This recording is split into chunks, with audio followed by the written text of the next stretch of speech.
저의 소중한 장모님 은서께서 갑작스럽게 세상을 떠나셨습니다. 마치 꽃이 지든 한순간에 쓰러진 그녀의 생이 도무지 믿기지 않았어요. 그녀는 평생을 우아하고 강단 있게 살아오신 분이었습니다. 40년을 함께 살아온 저희 부부, 특히 저 장인 우영에게 그 빈자리는 너무나도 컸습니다. 은서와 저는 매일 아침 함께 커피를 마시며 하루를 시작했는데 이제 그 옆자리가 텅 비어 있다는 사실이 저를 짓눌렀습니다. 납골당에 도착하자 낯선 공기가 온몸을 휘감았습니다. 은서가 아닌 차가운 영정사진이 맞이하고 있다는 사실이 가슴을 후벼 팠습니다. 빈소 앞에 늘어선 하얀 국화 꽃들 사이로 마음을 다잡고 그녀의 사진을 바라보았어요. 슬픔에 목이 메어 한동안 아무 말도 할 수 없었습니다. 흐느낌은 목구멍에 걸려 나오지 않았고 눈물이 자연스레 흘러내렸지만 장례를 치러야 했기에 이를 악물었습니다. 이제 혼자가 되었구나. 그런 생각이 머릿속을 떠나지 않았습니다. 그런데 조문객들을 맞이하고 있는 사위 준혁의 모습이 눈에 들어왔어요. 그는 평소 입던 헐렁한 옷이 아닌 맞춤 정장 차림이었고 억지로라도 눈물을 닦는 신용조차 없이 웃고 있었습니다. 가까이 다가갈수록 그가 드러내는 미소에는 묘한 흥분이 서려 있었습니다. 장모님의 죽음을 진심으로 슬퍼하는 분위기가 아니었습니다. 멀리서 봐도 그의 표정은 마치 승전보를 들은 장수처럼 밝게 빛나고 있었어요. 저는 그 모습에 등골이 오싹해지는 것을 느꼈습니다. 그 순간 제 가슴은 고통과 분노로 동시에 흔들렸습니다. 저 사위가 누리고자 하는 것은 대체 무엇일까? 그 탐욕스러운 속내가 궁금해졌어요. 장례식장에서 저리 웃을 수 있다니 대체 무슨 속셈일까? 머릿속에서 수많은 생각들이 파도처럼 밀려왔습니다. 은서는 생전에 명동에 위치한 상가 건물 3동을 유언으로 남기겠다고 말씀했습니다. 그녀는 노년에 힘들게 일궈낸 그 재산이 헛되이 쓰이지 않기를 간절히 바랐습니다. 그중 한 동은 저에게, 나머지 2동은 딸 지우와 사위 준혁 부부에게 주겠다는 계획이었어요. 그 사실을 준혁은 이미 은서가 병상에 있을 때 집요하게 캐물어 미리 알고 있었습니다. 그가 장례식장에서조차 저렇게 밝은 표정을 짓는 이유가 분명히 보였습니다. 바로 그 2동의 상가 건물이 그의 눈앞에 아른거리고 있는 것이었죠. 하지만 지금은 은서를 보내는 자리고 애도를 표해야 할 시간입니다. 그럼에도 불구하고 준혁은 조문객들 앞에서 마치 승진 파티를 연 것처럼 활짝 웃고 있었어요. 저는 그가 장모님의 죽음을 진정으로 슬퍼하는 마음을 조금도 갖고 있지 않다는 것을 직감했습니다. 마음속에서 끓어오르는 분노를 간신히 억눌렀습니다.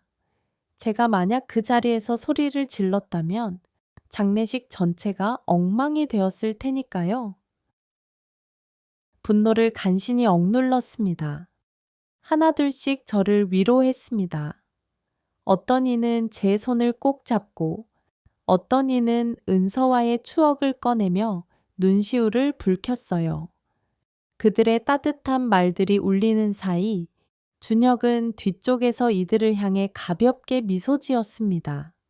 그는 심지어 와인잔을 기울이는 신용까지 하며 조문객들의 어깨를 툭툭 치기도 했습니다. 그 표정은 절대로 애도의 표정이 아니었습니다.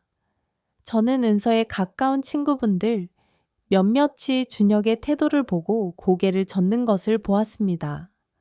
장례 절차가 이어지는 동안 저는 은서와의 추억이 주마등처럼 스쳐 지나갔습니다.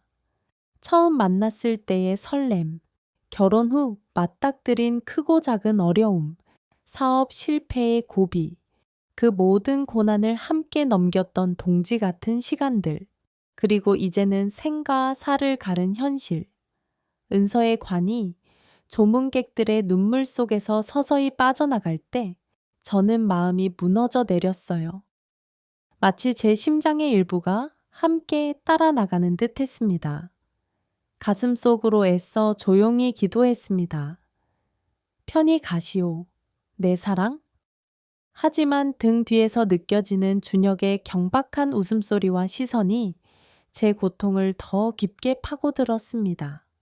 장모님의 영정사진은 마지막까지도 저를 바라보는 듯 했습니다. 그 따뜻하던 눈빛이 이제는 사진 속의 이미지로만 남아있다 생각하니 눈물이 또 났습니다. 사진 속의 이미지로만 남아있다 생각하니 눈물이 또 났습니다. 저는 영정사진 앞에서 흐느끼며 한없이 머리를 숙였습니다. 그런데 살짝 뒤돌아본 순간 준혁이 장모님의 영정사진을 바라보며 또다시 미소 짓는 것이 보였습니다. 그의 시선은 사진 속 은서의 온화한 얼굴에 닿는 것이 아니라 마치 유언장의 내용을 확인하는 듯 희미한 웃음을 띠고 있었습니다. 그 미소가 너무나도 선명했습니다. 이건 말도 안 돼. 제 안에서 울분이 치밀어 올랐지만 지금 당장은 아무 말도 할 수 없었습니다.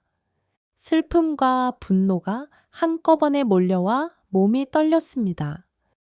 장례식장 한 구석에서 저를 지켜보던 몇몇 친지들은 제 얼굴을 보고 마음 아파했습니다. 그들은 준혁의 행동을 이해하기 어려워 보였어요. 아무리 사위라도 저렇게 대놓고 나트웃는 건 예의가 아니지 않나. 친척들은 웅성거렸습니다. 그래도 저는 무거운 책임감을 가지고 장례 절차를 마무리해야 했어요. 은서를 보내는 순간에 추태를 부리고 싶지 않았습니다. 빈소 밖으로 나왔을 때 차가운 바람이 뺨을 때렸습니다. 그때서야 조금 정신을 차릴 수 있었습니다. 장모님이 떠났다는 걸 실감해야 하는데 왜 이렇게 허무하기만 한 걸까? 마음이 흔들렸지만 아직은 감정에 휩쓸릴 수 없었습니다. 저는 복수심을 잠시 접어두고 장례를 치르는 일에 집중하기로 했습니다. 이렇게 허무하기만 한 걸까? 마음이 흔들렸지만 아직은 감정에 휩쓸릴 수 없었습니다. 장례는 계속되어야 했고 손님들을 맞이해야 했습니다. 그러나 준혁의 얼굴은 계속 제 시야를 흐트러뜨렸습니다. 그는 마치 인생의 황금기를 맞이하는 사람처럼 보였어요. 장모님의 죽음을 슬퍼하기보다는 재산 상속에 관심을 보이는 듯한 모습이 너무나 뻔했습니다. 그는 조문객들에게 귓속말로 속삭이며 이제 우리도 명동 건물주가 된다.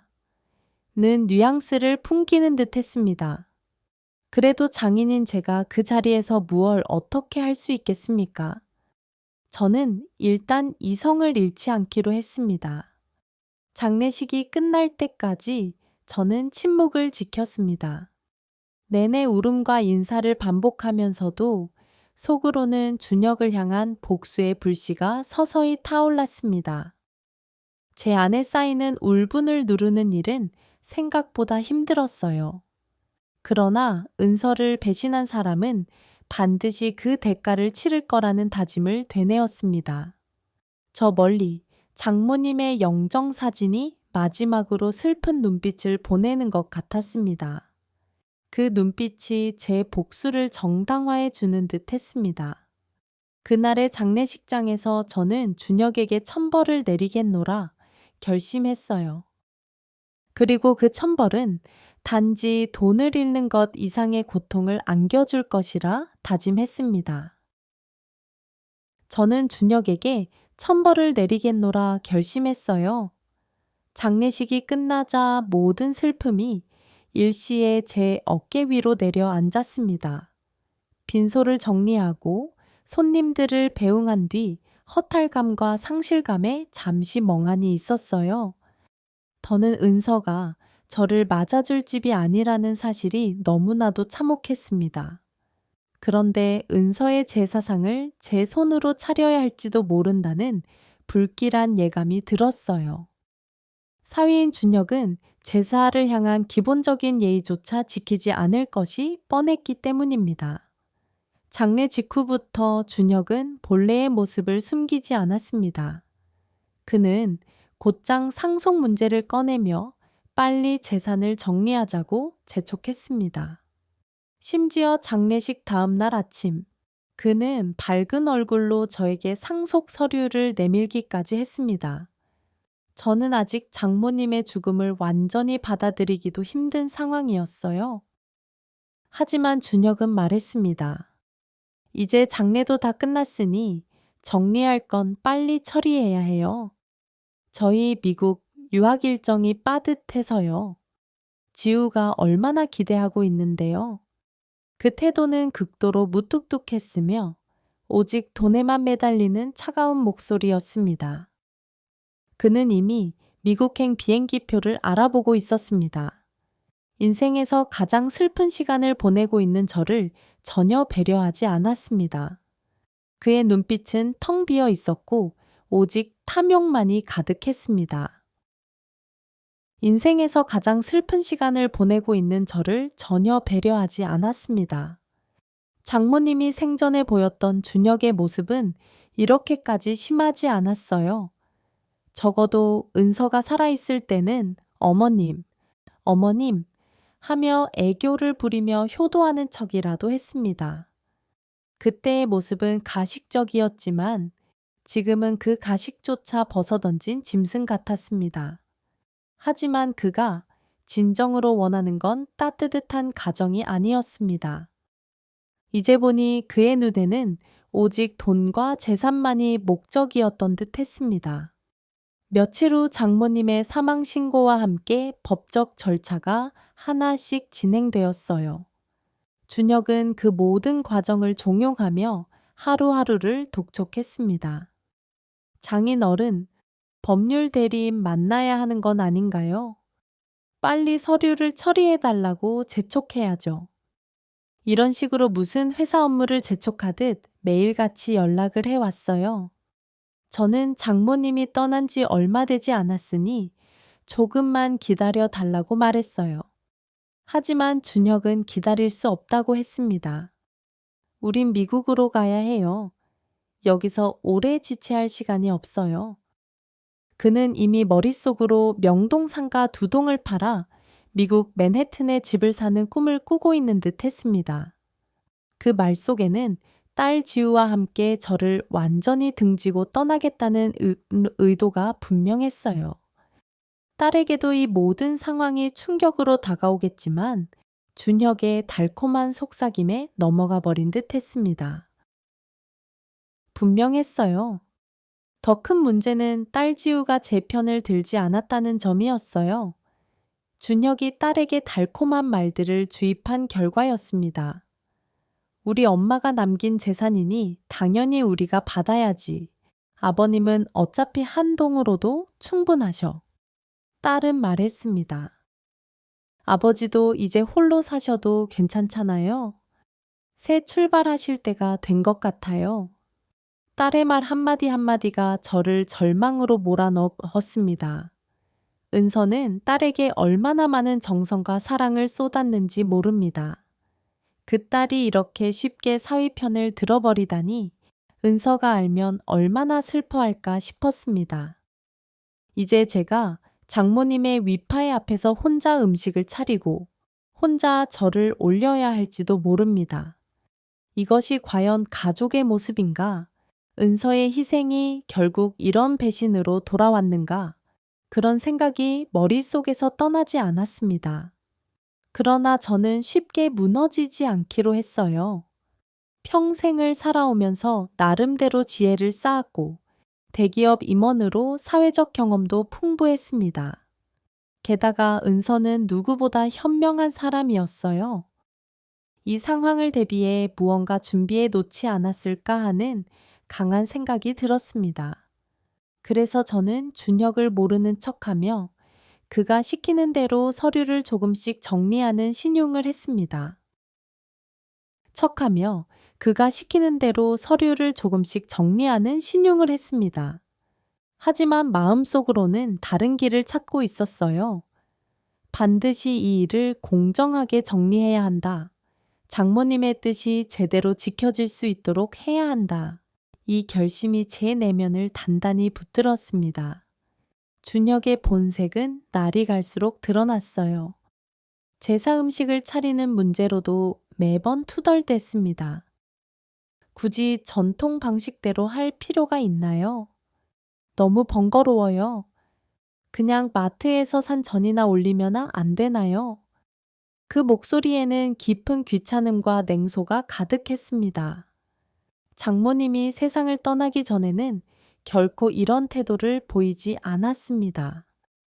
진작부터 속마음이 이랬다면 은서가 얼마나 배신감을 느꼈을지 생각하면 분노가 치밀었습니다. 거기에 더해 준혁은 노골적으로 재산을 언급했습니다. 이 두 동만 있으면 우리는 미국에서 집도 사고 편히 살 수 있어요.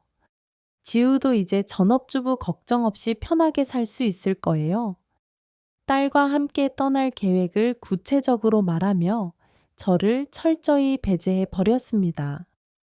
저는 의연하게 대처하기 위해 준혁의 모든 말과 행동을 비밀리에 녹음하고 눈여겨보기로 했어요. 위에 준혁의 모든 말과 행동을 눈여겨보기로 했어요.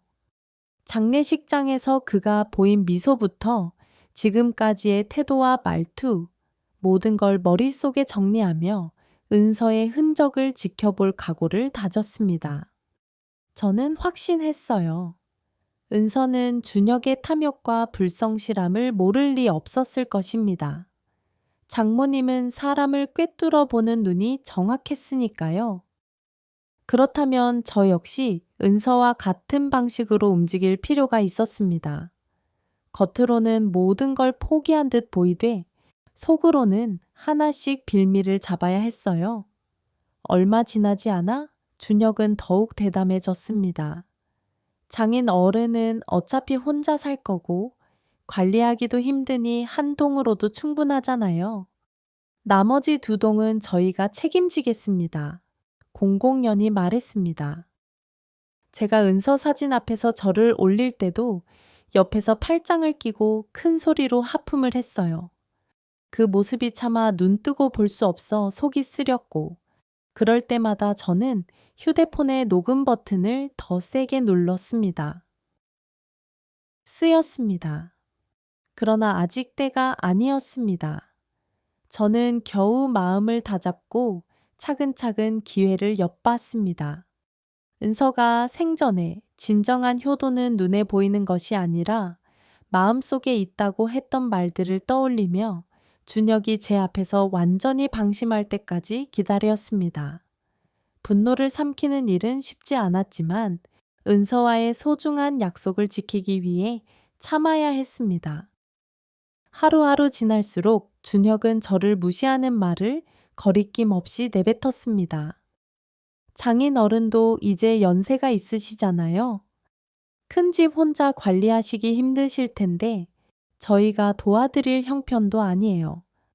이제 이 집도 저희가 미국 가기 전에 어떻게 정리해야 할지 고민해 봐야겠네요. 이제 저를 가족으로 대하기보다 처리해야 할 짐 덩어리처럼 취급했습니다. 그러나 그 모든 멸시를 견뎌내면서 저는 점점 준혁이 보여주는 민낯을 수집했습니다. 한 번만 더 참자. 반드시 그가 무너질 계기가 올 것이다. 이 확신을 품고 하루하루 버텼습니다. 은서도 분명 이 상황을 하늘에서 지켜보고 있을 거라 믿었어요. 결국 저는 비밀리에 믿을 만한 법률 대리인을 찾아가기로 결심했습니다. 장모님이 남긴 유언장에 대해 좀 더 자세히 알아보고 싶었어요. 상속 내용이 단순히 상가 건물 3동에 대한 배분 정도가 전부라면 그토록 현명했던 은서가 아무런 대비책 없이 떠났을 리 없다고 생각했습니다.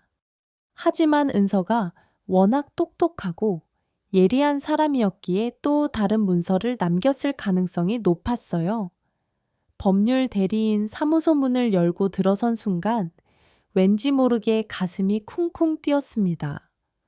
은서의 이름이 적힌 여러 서류가 정갈하게 정리되어 있었어요. 법률 대리인은 고인이 생전에 미리 준비해 두셨다고 말했습니다.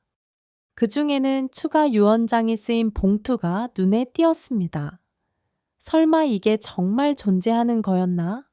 순간 희미하게 남아 은서가 미소 짓는 모습이 떠올랐습니다. 법률 대리인은 조심스럽게 문서를 펼쳐 보였습니다.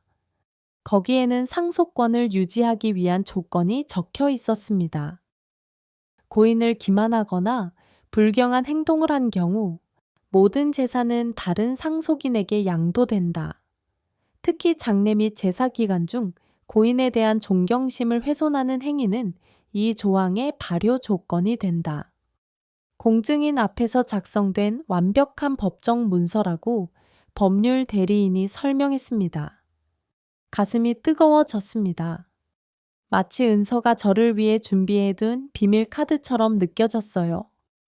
그녀는 끝까지 저와 가족을 지키려 한 것입니다. 준비해둔 비밀 카드처럼 느껴졌어요. 이 조항이 발효된다면 준혁은 물론 그에게 동조한 딸 지우까지 상속을 포기해야 할 가능성이 큽니다. 그리고 그 모든 재산이 결국 저에게 오게 될 것입니다.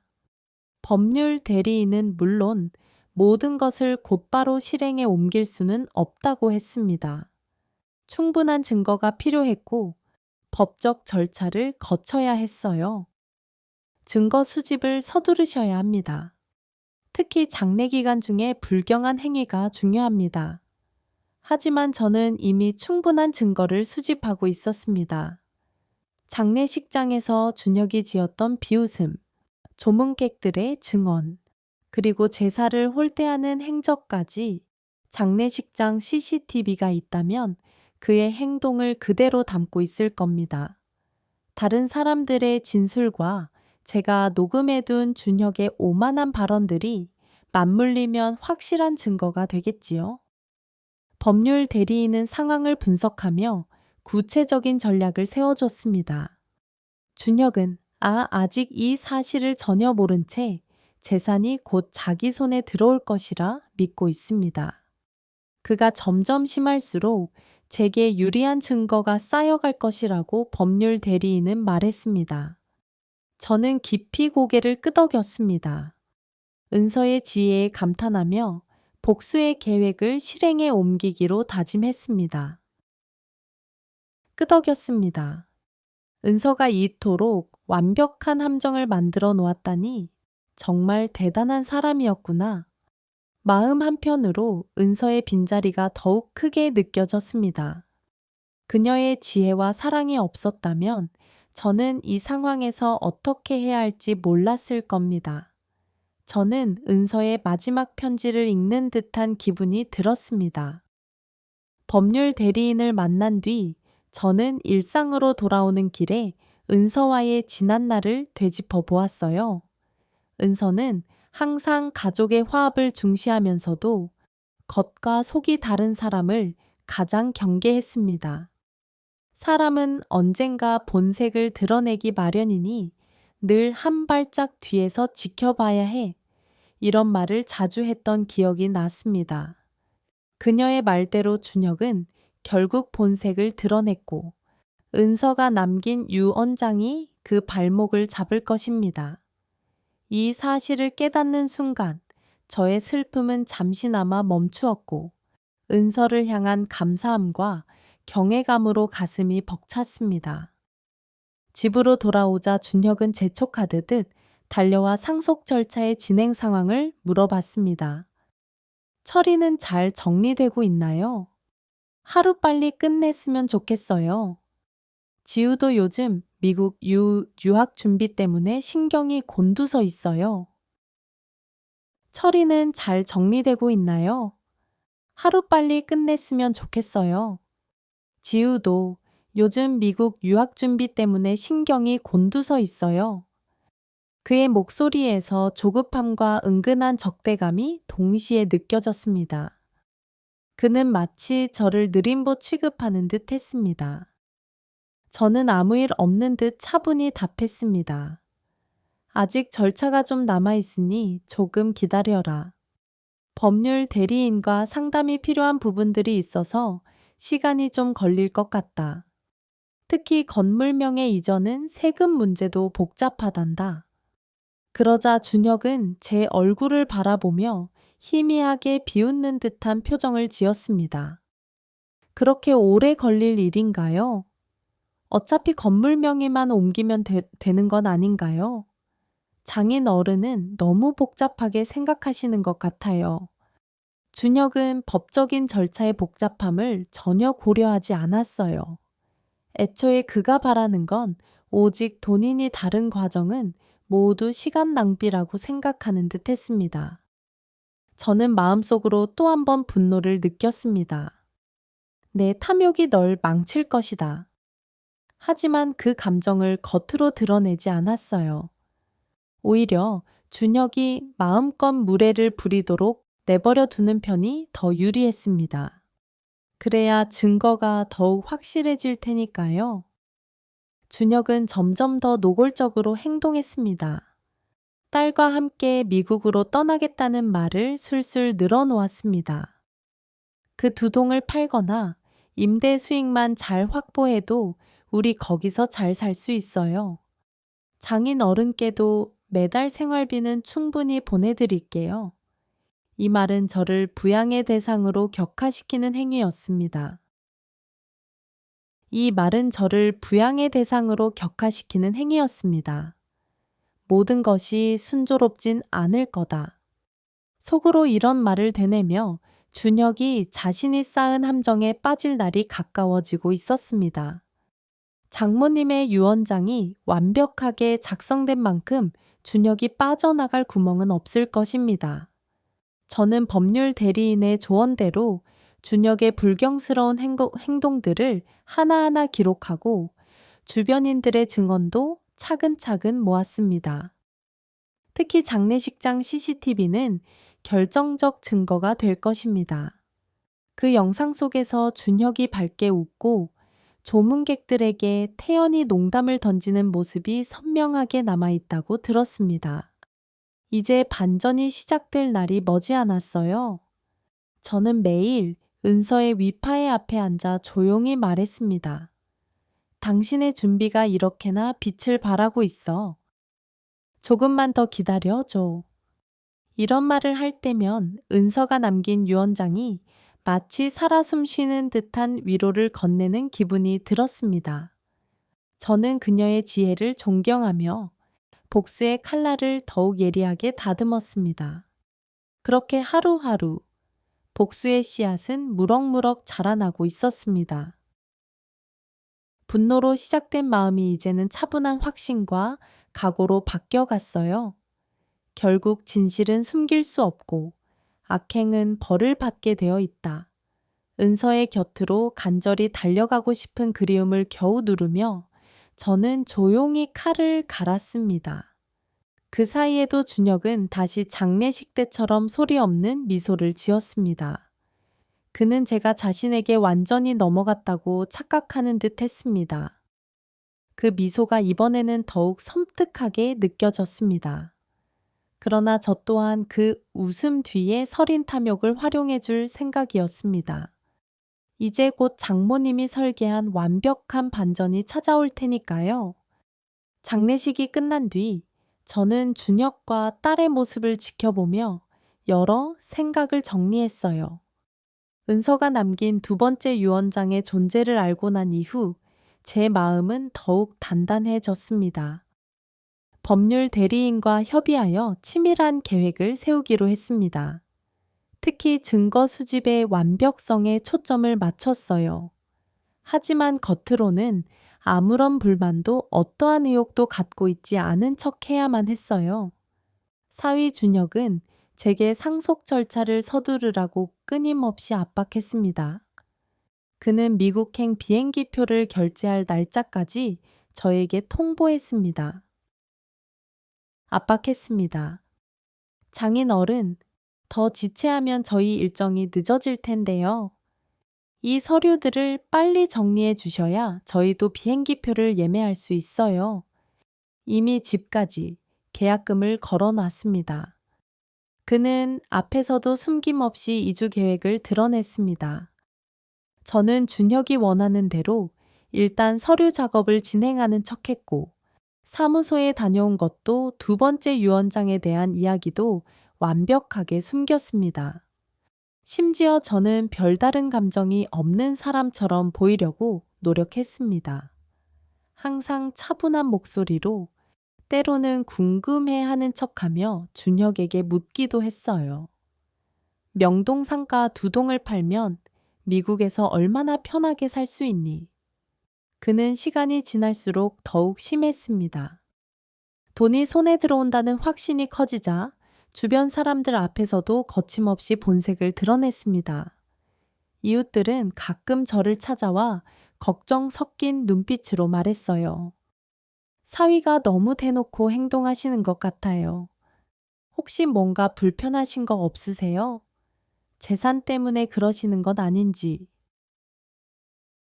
하지만 저는 늘 고개만 끄덕이며 말없이 웃어 보였습니다. 그런데 그 웃음 뒤에는 철저한 계산이 깔려 있었어요. 은서가 만들어 놓은 유언장 조항이 발효되려면 준혁의 불경행위가 명백한 증거로 남아야 했습니다. 장례식장에서도 이미 그의 행동이 CCTV에 선명하게 녹화되어 있었고, 그 뒤로도 제사를 소홀히 대하는 모습, 이웃들 앞에서 자랑거리 삼아 내뱉는 말들 모두가 훌륭한 증거였습니다. 이곳 음식점에서 제사 음식을 배달해주면 어떨까요? 굳이 붙이고 저를 올릴 필요가 있을까요? 냄새만 나고 번거롭잖아요. 준혁은 제 장모님의 위패가 있는 방 바로 앞에서 그렇게 말했습니다. 저는 애써 감정을 숨기며 그러면 안 된다는 짧은 대답만 내놓았습니다. 좀 시대에 맞게 살면 좋을 텐데. 장인 어른은 너무 고리타분하세요. 그는 못마땅한 표정으로 자리를 떴습니다. 그 후에도 준혁은 점점 무례의 정도를 높여갔습니다. 은서의 영정 사진이 놓인 거실 한 편을 보며 말했어요. 저건 언제까지 두실 건가요? 빨리 치우면 좀 더 넓게 쓸 수 있을 텐데. 거실 인테리어도 새로 해야죠. 저는 그때 온몸이 떨리는 분노를 느꼈지만 그 감정을 꾹 삼켜야 했어요.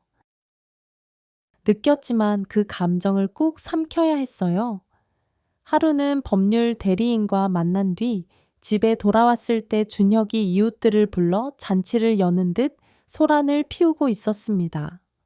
그는 거실에 쿵짝거리는 음악을 틀어놓고 술을 마시고 있었어요. 그가 차린 음식은 장모님 제사상에 올려야 할 재료들로 보였습니다. 심지어 술까지 곁들여 가며 웃고 떠드는 모습을 보고 저는 속이 까맣게 타갔습니다. 하지만 복수를 위해서는 이 모든 상황을 일단 지켜봐야 했습니다. 다음 날 아침 그는 마치 아무 일 없었다는 듯 저를 향해 밝은 미소를 지었어요. 어제 소리가 좀 컸나요? 장인 어른 주무시는데 방해되셨다면 죄송해요. 미국 떠나기 전에 친구들과 작별 파티를 좀 했습니다. 입에 발린 사과처럼 들렸습니다. 그러면서도 핵심 질문을 놓치지 않았어요. 아, 그나저나 서류 진행은 잘 되고 있죠? 다음 주에 공증 받으러 갈 수 있을까요? 저는 차분하게 대답했습니다. 법률 대리인이 아직 확인할 게 많다고 하더구나. 추가적인 문서도 필요하다고 하던데. 아직 시간이 조금 더 필요한 모양이야. 그러자 준혁은 대놓고 한숨을 쉬며 투덜거렸습니다. 정말 이 일이 그렇게 오래 걸릴 줄 몰랐네요. 딸은 변함없이 준혁의 편을 들었어요. 미국 쪽 아파트 계약이 걸려 있다고 하잖아요. 아버지도 좀 빨리 해결해 주세요. 저희 계약금까지 날릴 판이에요. 딸은 제 마음보다 준혁의 요구를 먼저 헤아렸습니다. 그 모습을 볼 때마다 은서의 빈자리가 더욱 쓰라리게 느껴졌습니다. 법률 대리인은 저에게 기회를 놓치지 말라고 조언했어요. 준혁이 불경하고 기만적인 행동을 더 많이 할수록 법정에서의 우위가 확실해질 거라고 했습니다. 그 말대로라면 지금 준혁이 보이는 태도가 오히려 저를 도와주고 있는 셈이었습니다. 저는 꿋꿋이 참고 은서의 납골당을 찾아 작은 목소리로 다짐했어요. 조금만 더 견뎌볼게. 당신이 만든 함정을 더 완벽하게 완성시키기 위해서, 당신의 뜻을 지키기 위해서. 그렇게 준비가 무르익어 가던 어느 날, 준혁은 더욱 격한 태도를 보였어요. 이웃들이 모인 자리에서 저를 향해 면전에서 독서를 퍼부은 것입니다. 사실 장인 어른이 집에만 계시니 우리가 빨리 미국으로 가야 하는 이유가 생기는 거죠. 저희가 장인 어른을 부양할 의무가 있는 것도 아니고요. 우리가 이 집에 얽매여 있을 필요는 없잖아요. 대부분의 이웃이 그 말에 놀라 눈이 휘둥그레졌습니다. 이는 저에 대한 심각한 모욕이었습니다. 대부분의 이웃이 그 말에 놀라 눈이 휘둥그레졌습니다. 저는 고개를 떨구며 아무 말도 하지 않았습니다. 그 순간 느껴지는 수치심은 말로 표현하기 어려웠지만 그래도 꼭 참아야 했어요. 준혁의 말 한마디 한마디가 저에게는 더없이 중요한 증거였습니다. 그는 제가 무력하다고 착각했습니다. 그가 더 오만해질수록 저의 방역은 명분을 얻을 것이 뻔했습니다. 며칠 후 법률 대리인은 모든 증거가 충분히 확보되었다고 했어요. 장례식장 CCTV를 비롯해 이웃들의 증언, 준혁의 불경 발언이 담긴 녹음, 각종 사진과 문서가 완벽하게 정리되었습니다. 특히 부양 의무가 없다는 발언은 추가 유언장의 기만 및 불경한 행동 조항에 완벽하게 부합했습니다. 저는 마침내 때가 왔음을 직감했습니다. 은서의 함정이 서서히 모습을 드러낼 시간이었습니다. 그날 밤 저는 은서의 영정사진 앞에서 길게 이야기를 나눴어요. 이제 곧 당신이 남긴 정의가 실현될 거야. 당신의 이름에 먹칠을 한 자에게 천벌이 내려질 거야. 조금만 더 기다려. 가깝고도 애절한 마음에 눈물이 멈추지 않았습니다. 그러나 그 슬픔 뒤에는 준혁을 향한 냉혹한 분노와 결의가 짙게 깔려 있었습니다. 준혁을 향한 냉혹한 분노와 결의가 짙게 깔려 있었습니다. 다음 날 아침 저는 준혁이 바라는 대로 상속 절차를 진행하는 척 그에게 알렸어요. 이번 주 안으로 공증사 사무실에서 재산 분배 관련 서류를 마무리하자구나. 법률 대리인도 준비해 놨으니 그날 와서 서명하면 될 거야. 딸과 너의 미국행에 차질이 없도록 하마. 준혁은 너무나 기쁜 얼굴로 환히 웃었습니다. 정말요? 이제야 기다리던 순간이 오네요. 역시 장인 어른은 최고세요. 그는 저에게 달려와 어색하게 포옹을 시도하기까지 했습니다. 그 웃음은 오래가지 못할 것을 알고 있었습니다. 하지만 저는 내색하지 않고 차분히 돌아서며 마무리 서류 작업을 부탁하겠다고 전했습니다. 법률 대리인의 사무소 문 앞에 섰을 때 이미 모든 수단과 방법은 확보된 상태였습니다. 이제 우리가 해야 할 일은 준혁이 직접 함정 속으로 걸어 들어오도록 문을 열어 두는 것뿐이었습니다. 그 복수의 서막, 천벌의 시작이 펼쳐지고 있었습니다. 은서의 뜻은 변함없이 제 마음에 살아 있었고 저는 그 뜻을 지키기 위해 한 걸음씩 앞으로 나아갔습니다. 준혁이 보여주는 오만한 미소가 곧 사라질 날이 머지않았다고 굳게 믿었어요. 그의 탐욕이 곧 그를 삼킬 것입니다.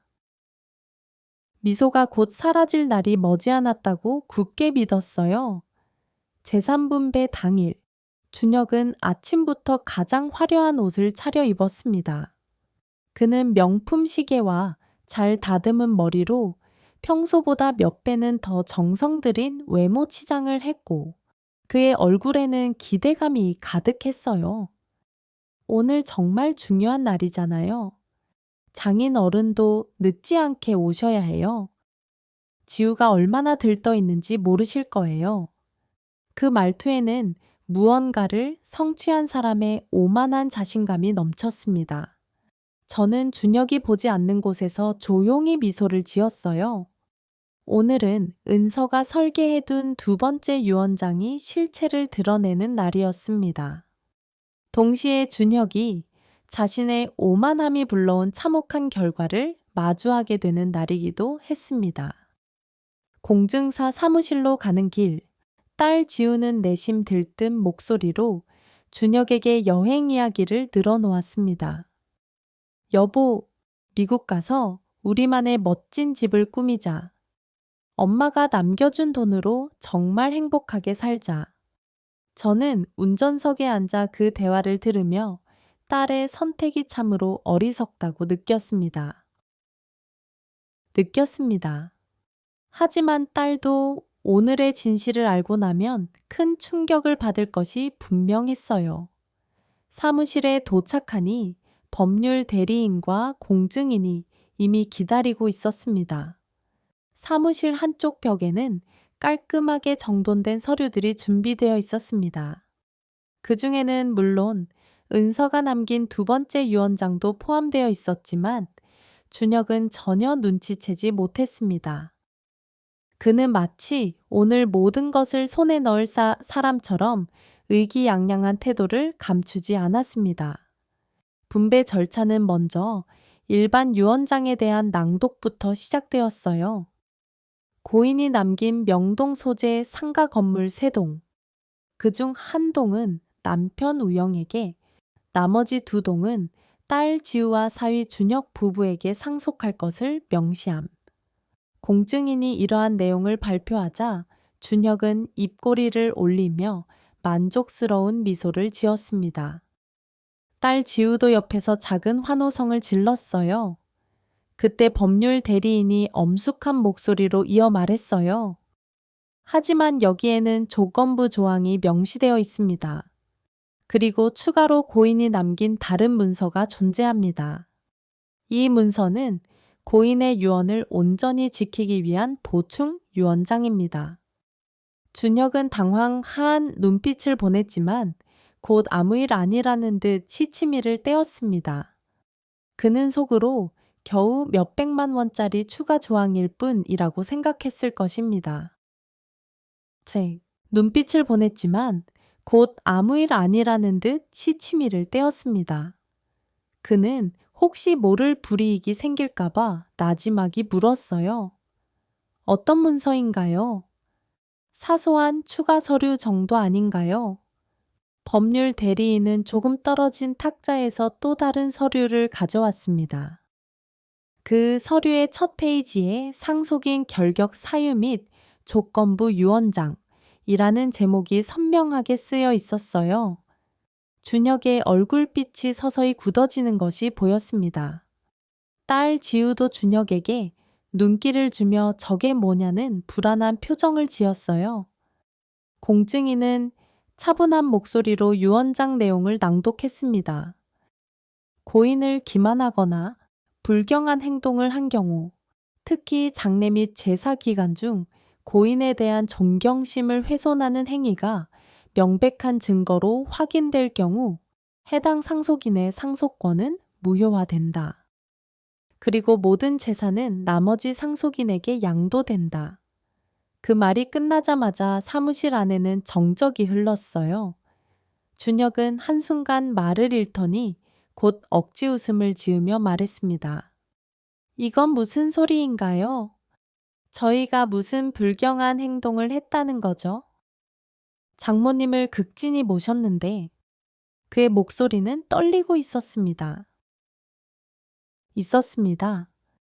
법률 대리인은 미리 준비해둔 증거 자료들을 하나씩 책상 위에 늘어놓았어요.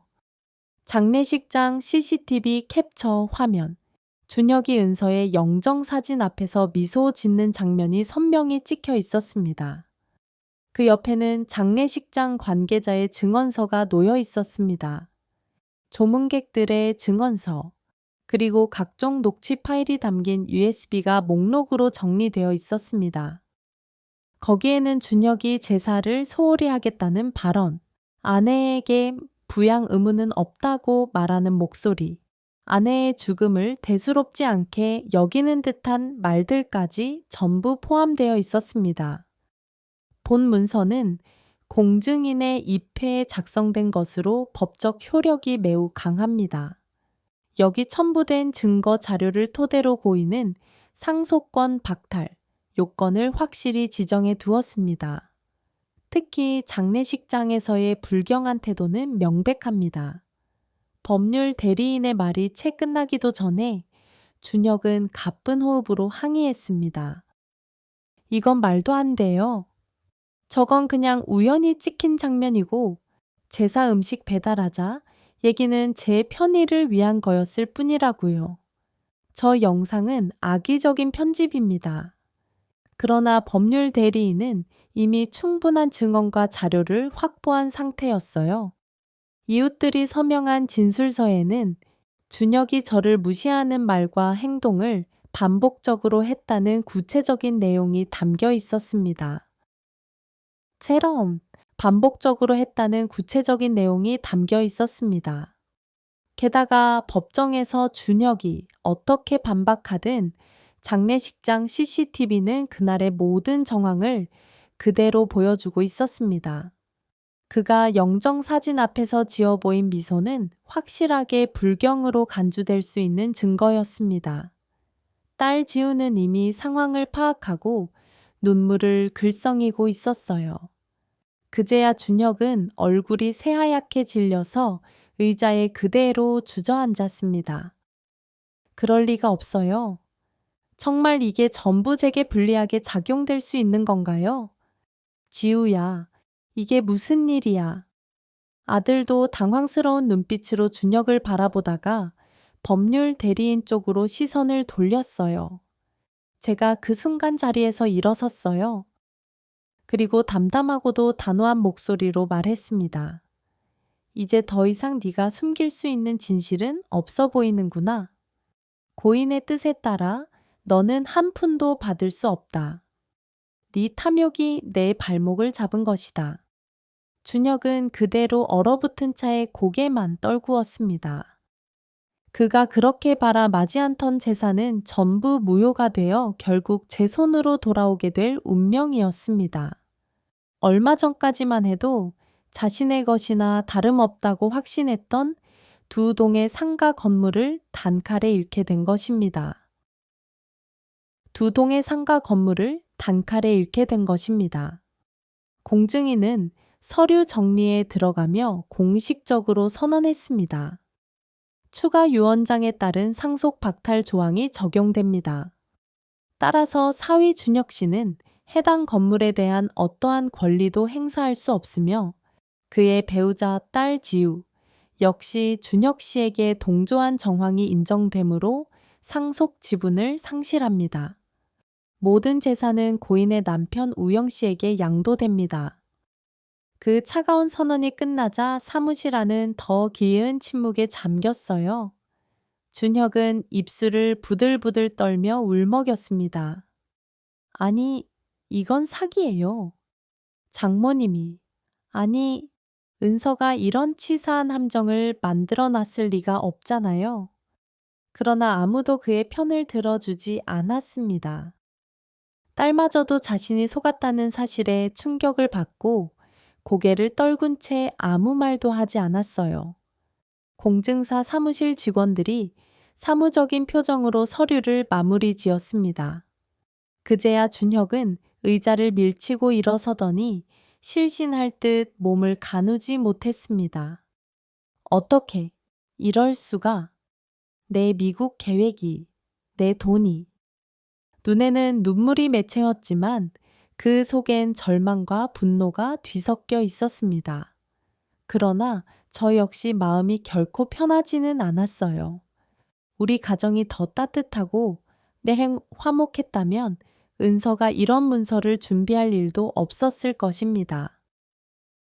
화목했다면 은서가 이런 문서를 준비할 일도 없었을 것입니다. 그럼에도 불구하고 저는 장모님의 결정이 정당했다고 확신했습니다. 은서는 가족을 파괴하려는 탐욕에 맞서 자신의 재산과 남편을 지키려 했던 것입니다. 준혁은 마침내 의자에 털썩 주저앉아 괴로운 듯 머리를 감쌌습니다. 그가 평소에 뽐내던 그 당당하고 거만했던 태도는 온데간데 없이 사라졌어요. 한순간에 천국에서 지옥으로 떨어진 듯한 표정을 짓고 있었습니다. 사무실 바깥으로 나갈 때 저는 마지막으로 준혁을 돌아봤습니다. 그의 눈빛은 증오와 후회가 혼재된 복잡한 감정을 담고 있었어요. 하지만 이 모든 일의 원인은 준혁 자신이 만든 것입니다. 은서의 유언장에 따르면 그는 도저히 빠져나갈 길이 없었어요. 그날의 강렬한 순간이 결국 천벌이라는 이름으로 준혁에게 내려앉았다고 저는 느꼈습니다. 장모님이 남긴 함정 속에서 헤어나오지 못한 채 준혁은 모든 재산과 계획을 한 번에 잃어버렸습니다. 이제부터는 그가 받아들여야 할 냉혹한 현실만이 남아 있었어요. 그는 파산 직전의 상태가 된 것입니다. 있었어요. 재산 분배가 무효화된 후 준혁은 여러 방법으로 반격을 시도했어요. 그는 법률 대리인을 바꾸고 소송을 준비하겠다고 발버둥을 쳤습니다. 증거가 조작되었다. 장인 어른이 나를 함정에 빠뜨렸다. 며 법원에 항소까지 했습니다. 하지만 이미 공증된 유언장과 명백한 증거, 그리고 다수의 증언이 있는 한 그가 뒤집을 가능성은 거의 없었습니다. 그 사실을 준혁도 어느 정도는 알고 있었는지 날이 갈수록 초조해 보였어요. 그의 외모는 급격히 초췌해졌고 늘 깔끔했던 정장 차림도 흐트러지기 시작했습니다. 법원 최종 변론을 앞둔 날, 뜻밖의 소식이 전해졌습니다. 준혁이 교통사고를 당했다는 소식이었습니다. 저는 처음 그 얘기를 들었을 때 그가 크게 다치지는 않았는지 걱정이 앞섰어요. 사람이 아무리 밉더라도 목숨을 잃거나 심각한 부상을 입는 것은 바랄 수 없는 일이었습니다. 그런데 다행히도 준혁은 큰 중상을 입지는 않았다고 들었어요. 다만 그는 자신이 가장 아끼던 외모에 치명적인 상처를 입었습니다. 얼굴에 큰 흉터가 남을 만큼의 상처를 입은 모양이었습니다. 병원에 입원했다는 소문이 빠르게 퍼져나갔고 이웃들은 수군거렸습니다. 수군거렸습니다. 돈과 외모만 밝히던 사람이 이제 어쩌면 존나, 하늘이 노한 것 아니겠나. 저는 그 말을 듣고 복잡한 심정으로 아무 말도 하지 않았어요. 준혁이 가지려 했던 것이 돈과 외모, 즉 겉으로 드러나는 모든 것이었다는 사실을 모두가 알고 있었습니다. 결국 사고로 인해 그가 가장 소중히 여겼던 외모가 크게 손상된 것입니다. 이 사실을 접했을 때 저는 마음 한편이 착잡했어요. 이게 정말 하늘이 준 벌일까? 은서가 그토록 치를 떨었던 사위에게 벌어진 일이니 어떤 의미가 있을 거야? 그러나 저는 곧 마음을 다잡았습니다. 그의 사고는 불행한 일이지만 그의 탐욕과 악행은 분명 잘못이었고 그에 따른 법적 심판은 당연한 결과입니다. 저는 이 모든 것이 인과응보라는 생각으로 정리하려 했습니다. 법원 심리가 열리는 날이 되자 준혁은 얼굴에 두꺼운 마스크와 붕대를 감고 나타났습니다. 그의 눈빛에는 처절한 절망이 배어 있었습니다. 그토록 치밀하게 준비한 소송도 결국 법원이 은서가 남긴 유언장의 정당성을 인정하면서 최종 패소 판결이 내려졌습니다. 재판장이 추가 유언장 효력은 명백하며 증거가 상속인 결격 사유를 완벽하게 증명한다고 선언하자 준혁은 자리에서 비틀거리며 일어났습니다. 딸 지우는 그 모습을 보고 혼란에 빠진 듯 했습니다. 이미 상속 문제로 틀어진 사이였지만 준혁의 처절한 몰락을 지켜보는 일은 그녀에게도 충격이었습니다. 딸은 아버지에게 사죄했습니다. 아버지, 제가 너무 어리석었습니다. 준혁의 달콤한 말에 속아 어머니의 뜻을 저버렸어요. 결국 딸은 부모로부터 물려받을 재산이 없게 된 상황에서 준혁과 함께 미국으로 떠날 이유를 잃어버렸습니다. 그로 인해 딸과 준혁의 갈등은 극에 달했습니다. 어느 날 딸은 저를 찾아와 눈물로 말했습니다. 아버지, 이 결혼은 더 이상 유지할 수 없습니다. 준혁의 탐욕은 제가 감당할 수 있는 수준이 아닙니다. 어머니가 세상을 떠난 뒤 보여준 그의 기만과 욕심이 너무 컸다는 것을 이제야 깨달았어요.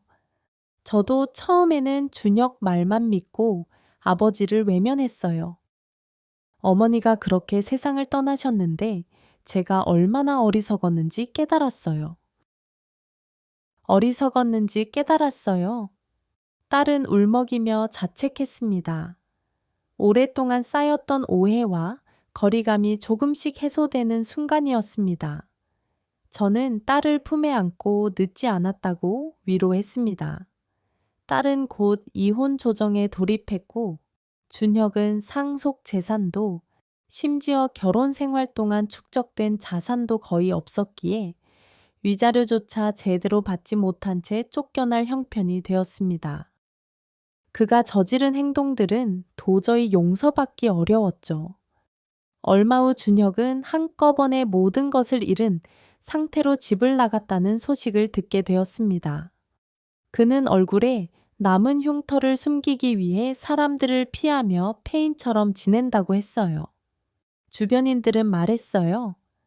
하늘이 내린 천벌이 아니고서야 이렇게까지 한순간에 무너질 수가 있나. 하지만 저는 그저 조용히 은서의 납골당을 찾았습니다. 그리고 은서에게 마음을 전했습니다. 당신이 걱정했던 일이 이렇게 정리되었어요. 당신의 지혜와 깊은 배려가 결국 우리 가족을 지켜낸 거야. 정말 고맙소. 눈물이 서서히 흘러내렸지만 이번에는 마냥 슬프기만 한 눈물은 아니었어요. 저는 정의가 실현되었다는 안도감을 느꼈습니다. 아니었어요. 준혁이 막대한 재산을 노리고 애초부터 우리 가정에 접근했을 것이라는 의혹이 뒤늦게나마 확신으로 바뀌었습니다.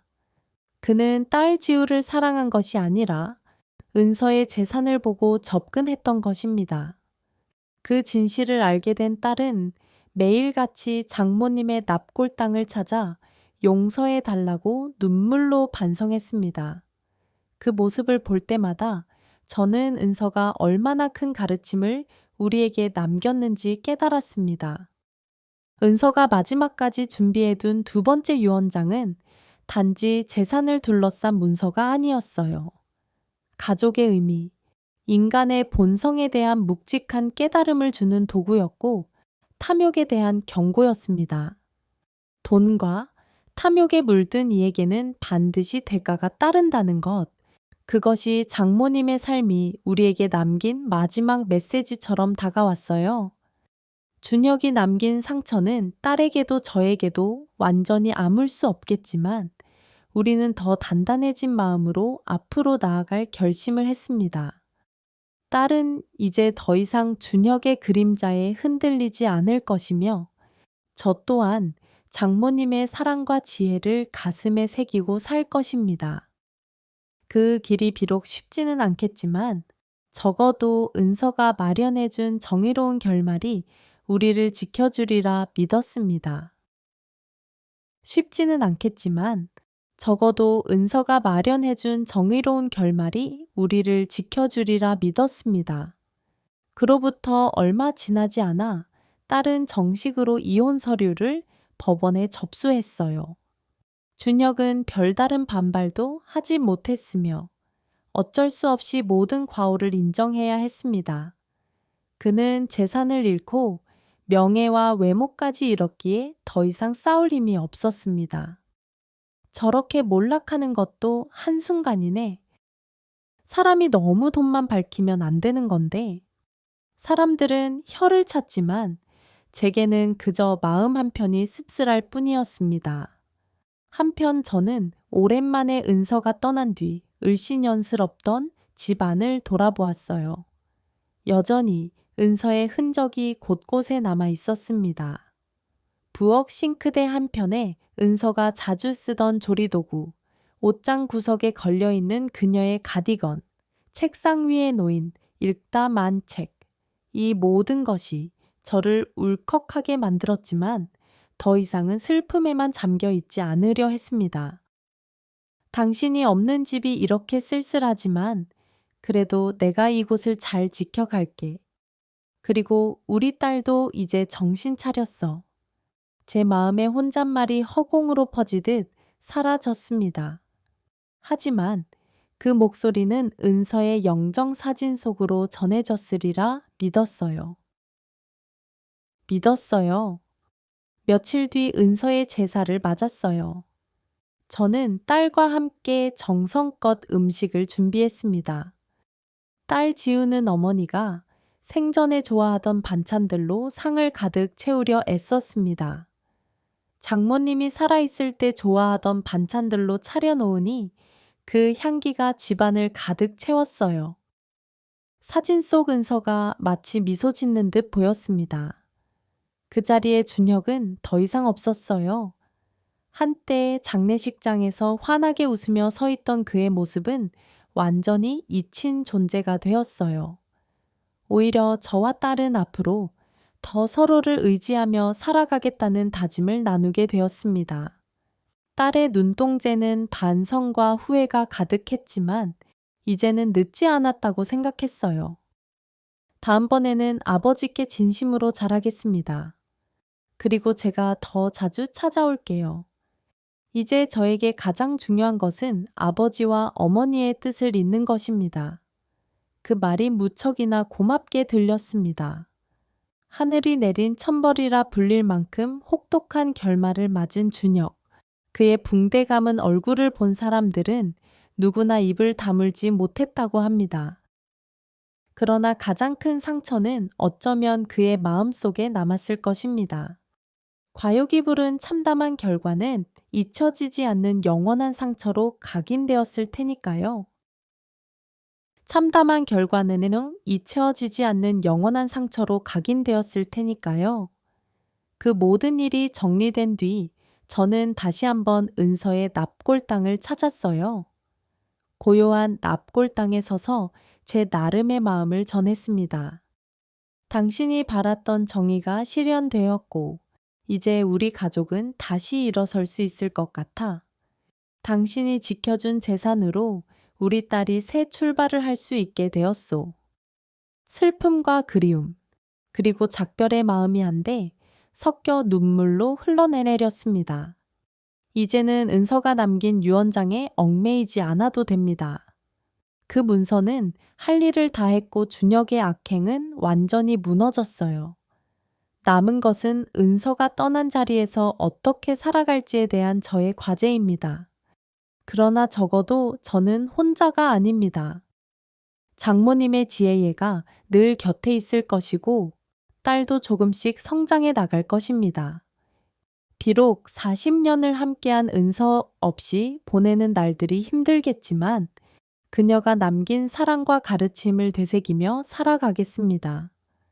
그것이 하늘이 저와 딸에게 내린 마지막 선물이라는 생각이 들었어요. 딸에게 내린 마지막 선물이라는 생각이 들었어요. 천벌을 받은 이는 언젠가 스스로를 돌아보게 되겠지만 그 시간이 오더라도 이미 모든 것을 잃은 뒤일 것입니다. 이제 저희 가족은 새롭게 시작할 날만을 바라보고 있습니다. 하늘이 내린 천벌은 그렇게 마무리되었고 은서의 지혜는 우리 가정에 다시금 빛을 찾아주었습니다. 그 마지막 장면이 제가 은서와 나눈 가장 아름다운 약속의 완성이었다 생각합니다. 장례가 모두 끝난 뒤 딸 지우는 긴 시간 혼란과 죄책감 속에서 지냈어요. 장모님이 세상을 떠난 날 장례식장에서까지 환히 웃던 준혁의 모습이 머릿속에 계속 맴돌았다고 털어놓았습니다. 그날의 준혁의 웃음은 악마의 미소 같았어요. 저도 그때 재산 생각에 경황이 없어 어머니의 죽음을 제대로 슬퍼하지 못했습니다.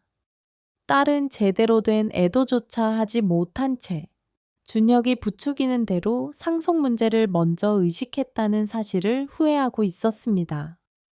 어머니가 살아계실 때 얼마나 나를 아껴주셨는지 이젠 그 마음이 더 선명하게 느껴집니다. 그런데도 저는 준혁의 말에 현혹되어 아버지를 포함한 가족들을 돌아보지 않았습니다. 준혁의 말에 현혹되어 아버지를 포함한 가족들을 돌아보지 않았습니다. 이렇게 고백할 때 그녀의 눈빛에는 깊은 슬픔과 죄책감이 깃들어 보였어요. 딸은 단순히 준혁과 갈등을 빚어 헤어지는 게 아니라 장모님에 대한 자신의 태도를 근본적으로 되돌아보고 있다고 했습니다. 어머니께서 생전에 베풀어 주신 사랑과 가르침이 얼마나 소중했는지를 준혁이라는 사람을 통해서야 깨달았다고 했습니다. 제가 얼마나 어리석었는지 매일 반성하고 있어요. 준혁이 보여준 거칠애와 위선에 휘말리다 보니 진짜 가족의 소중함을 한순간에 잊어버렸습니다. 이런 말을 꺼낼 때 딸은 머리를 숙인 채 말을 잇지 못했어요. 저는 그 모습을 보고 차분히 전했습니다. 지금이라도 깨달았다면 다행이다. 사람이 살아가면서 실수를 저지를 수 있지만 그 실수를 교훈으로 삼아 다시 일어서는 태도가 더 중요하다고 믿는다. 내 어머니도 분명 널 용서해 주실 거야. 딸은 이 말을 깊이 새기겠다고 했어요. 그리고 준혁에게 더는 기만당하지 않고 자신이 반드시 지켜야 할 가치를 놓치지 않겠다고 결심했습니다. 지켜야 할 가치를 놓치지 않겠다고 결심했습니다. 그 결심의 결과로 딸은 마침내 이혼을 선언했습니다. 준혁은 예상했던 대로 강하게 버티지 못했고 재산 상속을 완전히 잃어버린 상태에서 딸을 붙잡을 명분도 없었습니다. 법원 역시 준혁의 불경 행위와 고인을 기만한 정황을 모두 인정했고 딸이 제기한 이혼 조정이 어렵지 않게 받아들여졌습니다. 결국 저는 그에게 속았다는 사실을 뼈저리게 깨달았어요. 저는 그저 어머니의 제 재산만을 노리는 사기꾼과 다름없는 남자와 살고 있었던 겁니다. 더 이상 함께 살아갈 수 없다는 판단을 내리게 된 거죠. 딸이 이렇게 말했을 때 그녀의 표정은 씁쓸하면서도 결연해 보였어요. 이혼이 확정된 뒤 딸은 매일 은서의 납골당을 찾아갔습니다. 거기서 무릎을 꿇고 오랫동안 머물렀다고 했어요. 어머니, 제가 한 번이라도 장례식장에서 어머니를 위해 제대로 울었다면 달라졌을까요? 준혁이가 어머니를 기만할 때 왜 한마디도 하지 못했을까요? 그런 후회가 쌓이고 쌓여 마음이 무거워졌다고 토로했어요. 무거워졌다고 토로했어요. 시간이 지나자 딸은 그 후회를 발판 삼아 다시 삶을 바로 세우려는 노력을 기울였어요. 장모님을 진심으로 그리워하는 마음과 다시는 그런 실수를 반복하지 않겠다는 결심이 동시에 작용했습니다. 처음에는 죄책감 때문에 괴로워했으나 점차 일상으로 돌아오고 사회생활에도 더 성실히 임하게 되었습니다. 후회만 하면 아무것도 달라지지 않잖아요. 그래도 어머니가 남긴 가르침을 제가 제대로 살려야 의미가 있을 것 같습니다. 저는 다시 회사에 복직해서 처음부터 열심히 일할 생각입니다. 이렇게 이야기하는 딸의 목소리에는 이전보다 묵직한 책임감이 실려 있었어요. 딸이 진심으로 변하기 시작하자 저와의 관계도 서서히 회복되었어요. 예전에는 아침밥 한 끼 함께 먹을 시간도 내지 않았던 딸이 이제는 주말마다 저를 찾아와 일손을 거들었습니다. 부엌에서 설거지를 하거나 마당에서 잡초를 뽑으며 말했어요. 아버지, 이 정도는 제가 할 테니 가만히 계세요. 이제 아버지를 혼자 두지 않을 겁니다. 그 모습을 지켜보며 저는 은서가 떠난 빈자리를 아직 실감하면서도 안도감을 느꼈습니다. 은서가 떠난 빈자리를 아직 실감하면서도 안도감을 느꼈습니다. 네 엄마가 보면 흐뭇해 할 거야. 네가 이렇게 씩씩하게 다시 일어나서 기쁘구나. 딸은 희미하게 웃으며 고개를 끄덕였습니다. 그런 와중에 딸은 뜻밖의 좋은 사람을 만났어요. 그는 딸이 회사에 복직했을 때 만난 성실한 동료였습니다. 전혀 꾸미지 않은 자연스러운 모습으로 상대방을 존중하고 배려하는 태도를 지닌 분이라고 했습니다. 이전에 준혁이 보여주었던 화려한 거칠애와는 거리가 멀었고 진정으로 소통하며 심해 이해하는 과정에 더 가치를 두는 성격이었습니다. 딸은 처음 만났을 때부터 큰 안정감을 느꼈다고 전했어요. 겉모습만으로 사람을 판단해서는 안 된다는 걸 이번 일을 통해 제대로 배웠습니다. 저는 이제 돈이 아니라 진심을 나누는 것이 무엇인지 지금에서야 조금씩 알 것 같아요. 그가 이렇게 밝게 이야기하는 것을 보니 저 역시 마음 한구석이 따뜻해졌어요. 덕분에 우리 가족은 다시금 화합을 찾아갔어요. 은서가 생전에 늘 강조하던 진심이라는 단어가 이제는 딸과 저 사이에서 자연스럽게 오갈 정도가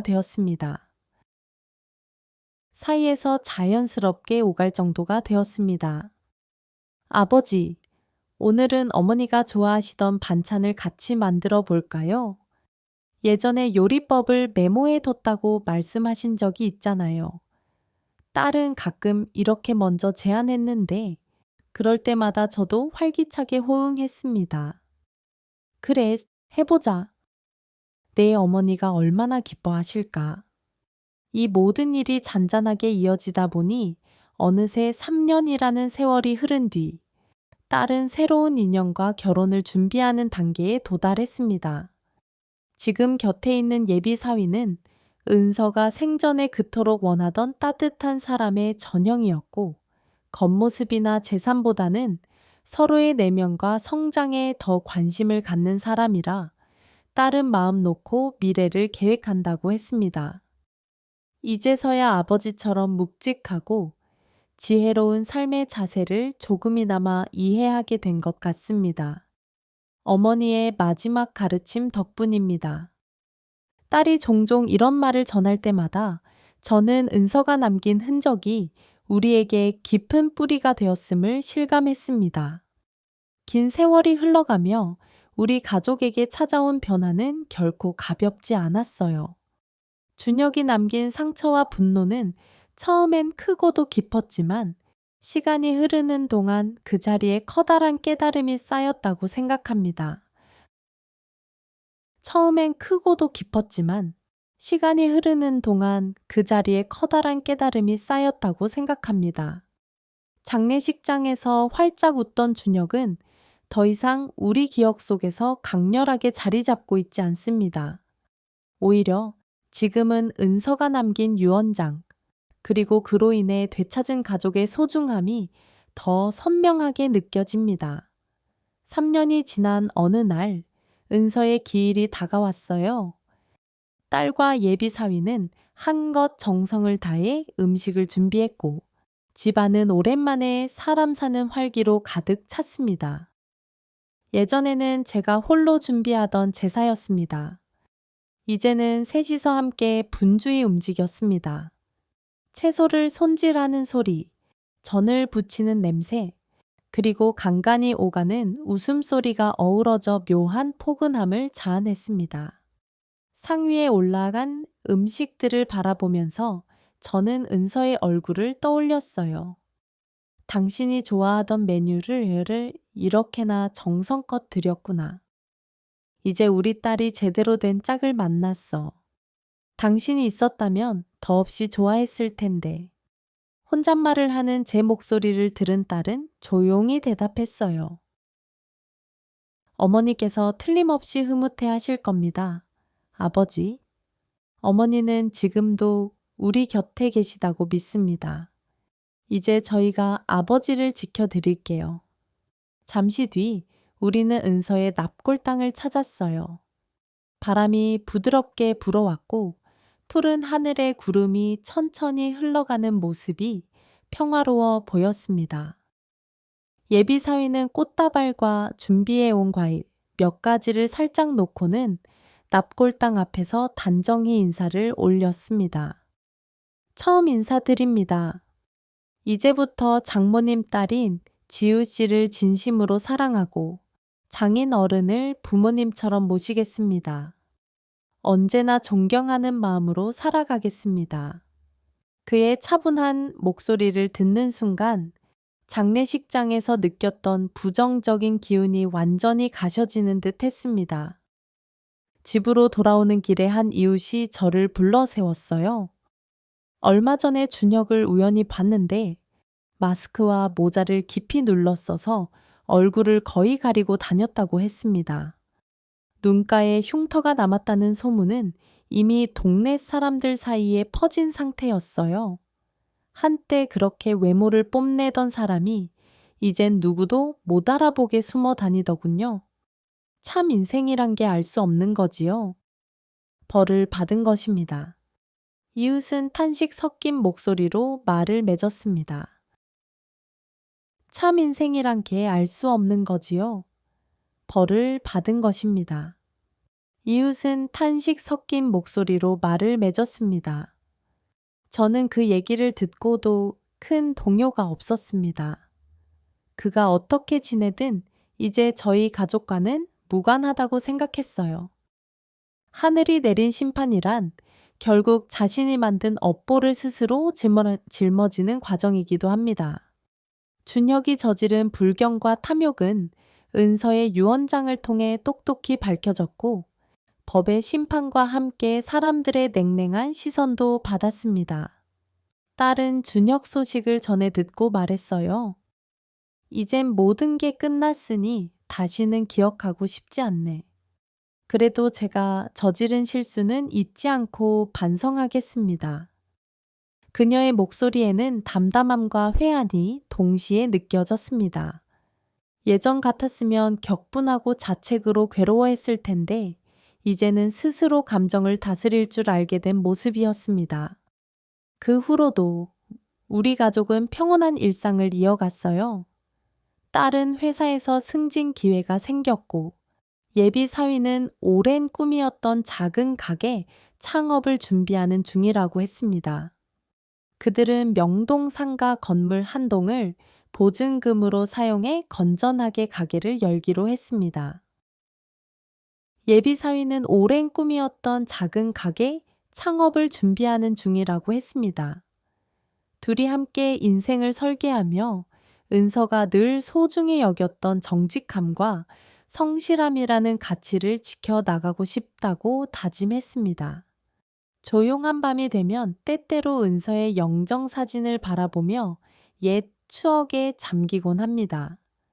생전에 장모님이 즐겨 입던 옷, 함께 걸었던 길, 주말이면 함께 만들었던 음식들이 머릿속을 스쳐 지나갑니다. 그러다 보면 그립고 아련한 마음이 북받쳐 오르지만 과거처럼 허무함에 빠지지는 않습니다. 당신 덕분에 우리 가족이 이렇게 다시 일어섰어요. 진정한 가치를 깨달았다고 생각해. 당신이 남긴 두 번째 유언장은 우리를 구원한 빛이었소. 저는 속으로 이렇게 전하며 어느새 마음 한구석이 편안해짐을 느꼈습니다. 이제는 장례식장에 울려 퍼졌던 준혁의 웃음소리를 떠올려도 분노나 억울함보다는 그럴 수도 있었지. 이제는 우리와 상관없는 일이야 하고 넘길 수 있게 되었습니다. 그가 몰락의 길을 걸은 것은 자기 선택이었고 우리는 지혜로운 장모님이 미리 준비해둔 유언장의 힘으로 가족을 지켜냈다고 믿습니다. 장모님이 미리 준비해둔 유언장의 힘으로 가족을 지켜냈다고 믿습니다.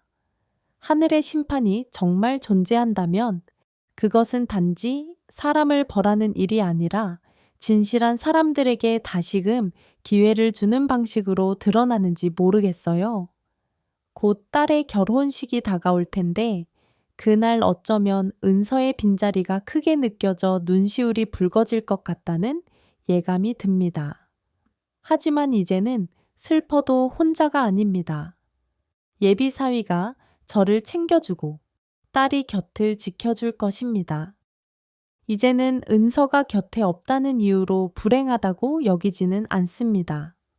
그녀가 남긴 사랑과 교훈이 저와 딸의 삶에 뿌리 내렸으니 그걸로도 충분하다고 생각합니다. 늘 우리 곁에서 지켜보고 있겠지. 이제 걱정 없이 편히 웃으며 지내길 바랄 뿐이요. 당신 덕분에 우리 딸이 좋은 짝을 만났어. 거실에 놓인 영정사진을 바라보며 저는 혼잣말처럼 그런 말을 건넸습니다. 딸은 제 옆에 앉아 저와 같은 풍경을 바라보며 살짝 미소를 지었습니다. 아버지, 어머니가 정말 자랑스러워 하실 거라고 생각합니다. 앞으로도 흔들리지 않고 어머니가 남긴 삶의 태도를 이어가겠습니다. 이제 준혁 같은 사람은 없을 거예요. 삶의 태도를 이어가겠습니다. 그 순간 은서의 영정사진이 살짝 빛을 머금은 듯 느껴졌고 저는 묘하게 마음이 따뜻해졌습니다. 뒤돌아보면 우리는 충격적인 배신과 분노를 겪으면서도 결국 다시 제자리를 찾았어요. 이것이야말로 은서가 세상을 떠나며 마련해둔 가장 큰 선물이 아닐까 싶습니다. 당신이 없어도 당신이 남긴 지혜가 우리를 지탱해주고 있어. 당신이 만들어준 정의가 우리를 다시 일으켜 세웠소. 그렇게 중얼거리며 오늘도 은서의 사진 앞에 작은 국화 한 송이를 올려두었어요. 이처럼 하늘이 내린 심판은 우리 가족에게 오히려 새로운 시작을 허락해준 계기가 되었어요. 악행을 저지른 사람은 결국 자신의 욕심에 파멸당했고 깨달음을 얻은 사람은 다시 일어설 기회를 얻었습니다. 준혁이 웃던 장례식장은 이미 과거가 되었고 이제 남은 것은 은서가 지켜보고 있을 새로운 미래라고 생각합니다. 딸은 예비 사위와 함께 가정의 의미를 다시 새기며 저 또한 장모님의 빈자리를 느끼도 해 슬픔에 머물지 않으려 합니다. 저 또한 장모님의 빈자리를 느끼되 슬픔에 머물지 않으려 합니다. 그것이 은서가 마지막까지 바랐던 바라고 믿고 있기 때문입니다. 이제 하늘의 심판이라는 말은 더 이상 두렵게 다가오지 않습니다. 그 심판이 악행을 드러내는 데서 멈추지 않고 올바른 길을 찾도록 길잡이가 되어 주었다고 여기기 때문입니다. 저와 딸은 그 길을 따라가며 삶의 소중함과 가족의 가치를 되새기고 있어요. 이것이야말로 은서가 우리를 위해 마련해둔 가장 값진 유산이라는 사실을 의심하지 않습니다. 창밖으로 바라본 밤하늘에는 가느다란 달이 떠 있었고 집안에는 포근한 침묵이 감돌았어요. 그 소리가 저까지 미소 짓게 만들었어요.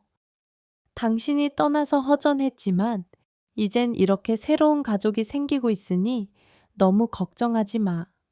당신의 딸이 행복해질 일만 남았소. 은서의 대답이 들려지지는 않았지만 어딘가에서 우리를 지켜보며 환하게 웃고 있을 거라는 생각이 들었습니다.